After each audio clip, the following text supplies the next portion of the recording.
প্রায় দেড় যুগের নির্বাসন ভেঙে ৬৩১৪ দিন পর স্বদেশে ফিরে নজিরবিহীন জনস্রোতে অভ্যর্থনা জানানো হয় তারেক রহমানকে।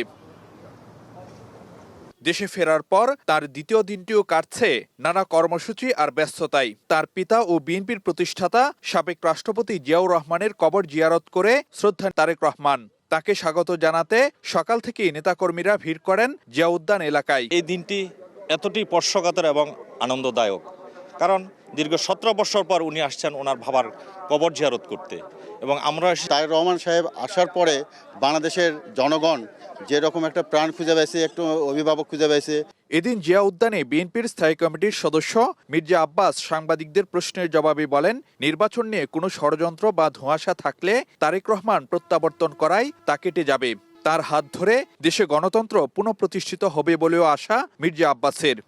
নতুন রিন গভীর থেকে পরিষ্কার করে কাপড়কে রাখে নতুনের মতো উজ্জ্বল। নতুন রিন অ্যাডভান্সড পাউডার। যেই সংকট, যে ষড়যন্ত্রের কথা তোমরা বলছো, আমি জানি না কোন ষড়যন্ত্র, আমার জানা নাই ষড়যন্ত্রের কথা। তবে যদি থেকে থাকে কোনো কিছু, আমাদের অ্যাক্টিং চেয়ারম্যান তারেক রহমানের প্রত্যাবর্তনে সমস্ত কিছু কেটে যাবে, ধোঁয়াশা কেটে যাবে। সেখান থেকে সাফারে জাতীয় স্মৃতিসৌধে যাবেন বিএনপির ভারপ্রাপ্ত চেয়ারম্যান। বিজয়ের মাসে শ্রদ্ধা নিবেদন করবেন ৭১-এর মুক্তিযুদ্ধের বীর শহীদদের প্রতি। তারেক রহমানের আগমন উপলক্ষে কুয়াশা মোড়ানো শীতের সকালেও সাফার স্মৃতিসৌধ এলাকায় দেখা যায় উৎসুক মানুষ আর নেতাকর্মীদের ভিড়। ১৭ বছর পরে দেখবো, এই অনুভূতিটা আসলে ভাষায় বলা যাবে না। খুব আনন্দ নিয়ে আমরা এখানে আসছি, তারা একটু দেখার জন্য শুধু। তারেক রহমানের কাছে যে ওনার বাবা যেভাবে করছে, দেশ চালাইছে, উনিও যেন ঠিক সেইভাবেই দেশটা চালায় ওনার বাবার নিয়মে। সবাই যেন জানে বিএনপি যে দলটা, যে ভালো দল, এই দলে যেন সুনাম যেন কোনো সময় নষ্ট না হয়।